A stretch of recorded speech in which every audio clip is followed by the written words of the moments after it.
Tokyo, one of the largest cities in the world both by land area and population.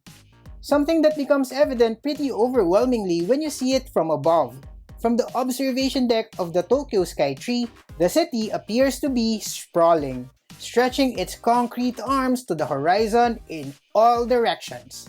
We've visited multiple times before in all seasons, and yet there are still so many parts of the city that we have yet to explore. Hey there, poor traveler! We are Vince and Josh. We had a long Tokyo bucket list, and every time I tick one off, two new unchecked entries appear. The Japanese capital is one dynamic destination that is always evolving and always has something new or interesting to offer. In the part 1 of this video, we already tackled 20 of the most visited attractions. In this edition, we're shifting the focus to the less popular tourist spots that are still worth your time. Before we begin, don't forget to subscribe and ring the bell to get updated whenever we have a new upload. If you only have a very limited time in Tokyo and your itinerary is super packed, one of the most convenient is the Tokyo Subway Ticket. The Tokyo Subway Ticket grants you unlimited access to all subway lines including Toei and Tokyo Metro. Tokyo has some of the most eccentric and sometimes downright strange dining places like maid cafes, robot bars, and ninja restaurants. Ninja Shinjuku is one of the many ninja-themed restaurants across the city. Expect a lot of tricks as each course is served. Our meal also ended with a wildly entertaining and impressive magic show that showed off the ninja master's sleight of hand skills. But the most surprising part of the evening was the food. It was surprisingly good.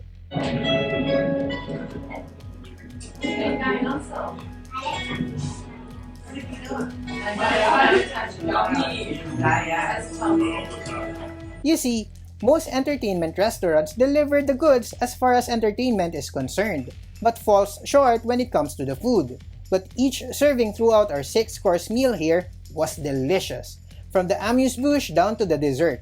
All the smokes and mirrors were just a bonus for us. A typical meal costs 4,000 yen. If that's over your budget, you can choose another restaurant in Shinjuku area. You'll never run out of options here.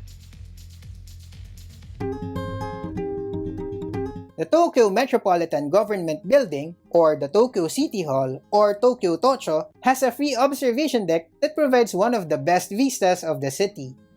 Guys, so we're inside the Tokyo Metropolitan Government Building and you're probably wondering why, kung ano bang ginagawa namin sa loob. Hindi kami ng errands or any government related. Nandito kami to enjoy the view here at the 45th floor observatory deck ng building nila. I believe that the best view of Tokyo isn't from the Tokyo Tower or Skytree, but has either of these structures in the frame, and you can see both from here. You can even see Mount Fuji on a clear day. And did I mention it's free? If you can make it before the sunset, that would be super because you'll get to enjoy the view in daytime, at twilight, and at night. Because it's free, oh, I mentioned that already, and there are only 2 elevators, expect to fall in line a bit, but the wait is worth it. Tokyo's map is shaded by several parks and gardens, but the most famous ones like Ueno Park and Shinjuku Gyoen can get too crowded, especially in peak season. This is why Hamarikyu Gardens was so appealing to us. Yung gardens na to, mas maganda siya pag autumn. Imagine yung bright colors of orange, red, yellow. Ganda dito, for sure. It remains the pocket of peace that it has always been, even in the middle of the bustling metropolis. Facing Tokyo Bay, Hamarikyu Gardens used to be where the villa of the Tokugawa clan stood back in the day. Today, it is a landscape public garden adorned by trees surrounding a few ponds. At the center of the largest pond stands a tea house where you can enjoy Japanese tea and sweets. You can also admire plum blossoms if you visit in late February and cherry blossoms in late March or early April. My first Tokyo trip coincided with the New Year sale. Coincided, believe me. I didn't know it's a thing, but I was already there so I checked it out. Boy was I blown away. It was like the entire city was on sale. There were discounts everywhere. One of the most crowded shopping spots in the city, okay, maybe it doesn't belong on this batch, but it would be a shame to not even mention it, is Ameyoco, a bustling open-air market street. With over 400 shops flanking it, you'll find almost everything here, from apparel to accessories to spices to meat and seafood products. The stores are punctuated by eateries where you can enjoy a quick lunch. But with the exception of Ameyoco, Tokyo doesn't have those almost endless open-air street markets that many other Asian cities are known for, but it has more than its share of shopping places, including Sugamo. Often called Old Ladies Harajuku, Sugamo is mostly known for its 800-meter Jizodori, a shopping street that caters mostly to the elderly.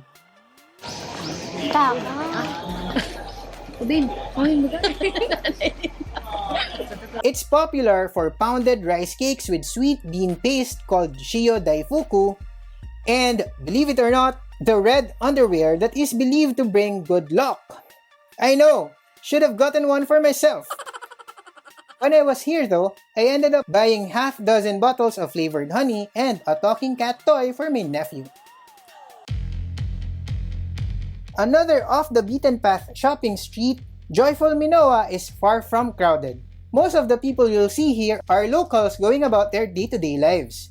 If you haven't had breakfast yet or craving some snacks, find a little bakery called Omura, the locals' go-to place for pastries. Try their koroke sandwich, which is a sort of potato pancake in a bun, which costs only 150 yen. Tasty. It's seasoned well and yung crunch dun sa breading. Joyful Minoa is located in Arakawa City in the northeastern part of Tokyo. This and Kita City are not as magnetic as Shibuya or Shinjuku but still welcoming to tourists and harbor some of the city's best-kept secrets, connected by the Tokyo Sakura Tram or Toden Arakawa line. Recognizable by its cute cars. One of the attractions accessible by the Sakura Tram is the Asukayama Park. Established in 1873. While others have become crowd favorites, Asukayama Park remains an oasis of calm in the middle of the city. During our visit, there was no one else in the park. We had it all to ourselves. You'll also find a couple of well-preserved trains inside the park just next to a children's playground. It also has 3 museums, the Paper Museum, Asukayama Museum, and Shibusawa Memorial Museum. We visited in the middle of winter, so there wasn't much color. But in spring, the park transforms into an unforgettable sakura destination. The park is covered with cherry trees planted in the 18th century. If you're visiting in late March or early April, instead of going to the crowded Ueno Park, come to Asukayama Park instead and enjoy the cherry blossoms better. Not too far away from Asukayama Park is Oji Inari Shrine. Not to be confused with Oji Shrine, which is also nearby. Oji Inari Shrine is a Shinto site built in 1822 and is where the famous Fox Parade takes place on New Year's Eve. Next to the main temple is a short series of torii gates that will take you to a rock that is believed to be miraculous in a way.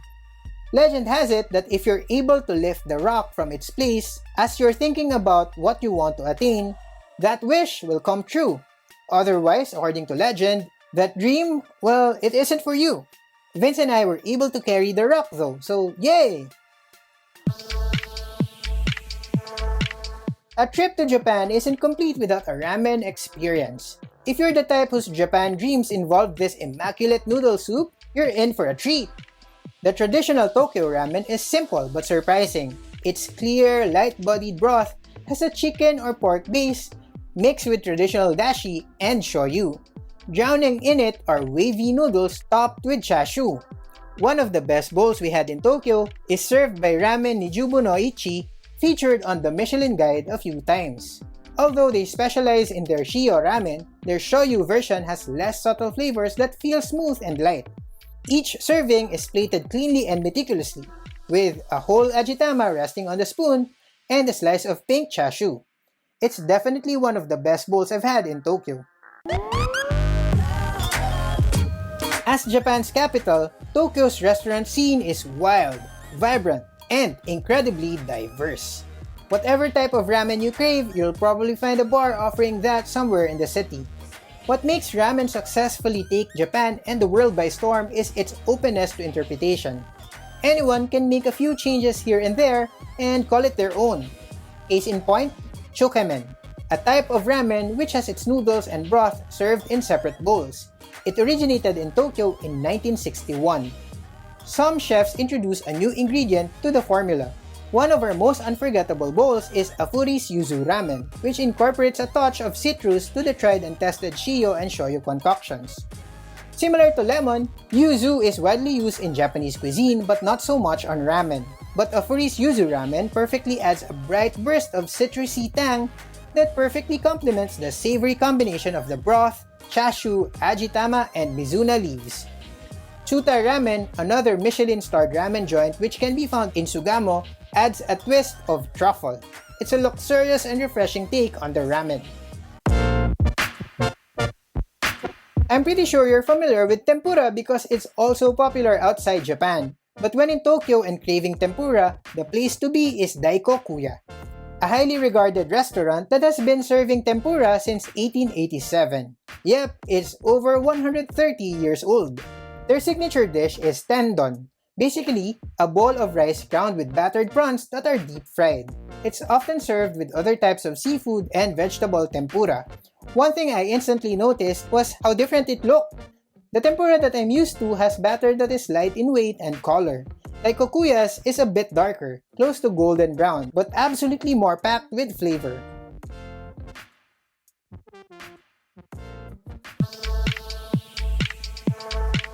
Ryogoku is the sumo neighborhood of Tokyo. Here stand the Kokugikan Sumo Stadium and Sumo Museum. The stadium is where the 3 Tokyo tournaments are held in January, May, and September, each running for 15 days. Although limited number of same-day tickets are available, it is best to book in advance on their official website. General admission ticket costs 2,200 yen. If there are no sumo tournament at the time of your visit, you may still check out the Sumo Museum. Nakano is also one of the 23 special wards of Tokyo. This is another place you should check out if you're looking for anime and manga items. The second and third levels of Nakano Broadway Mall are filled with shops that sell action figures, games, comic books, DVDs, and so on. You'll also find a popular Namco arcade here.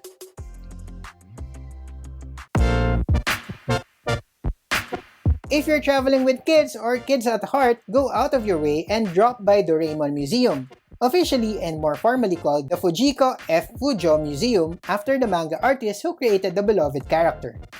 Doraemon is a time-traveling robotic cat from the 22nd century that has won over the hearts of children then and now. The museum pays tribute to the life of the legendary manga artist and showcases many of his works, including but not limited to Doraemon.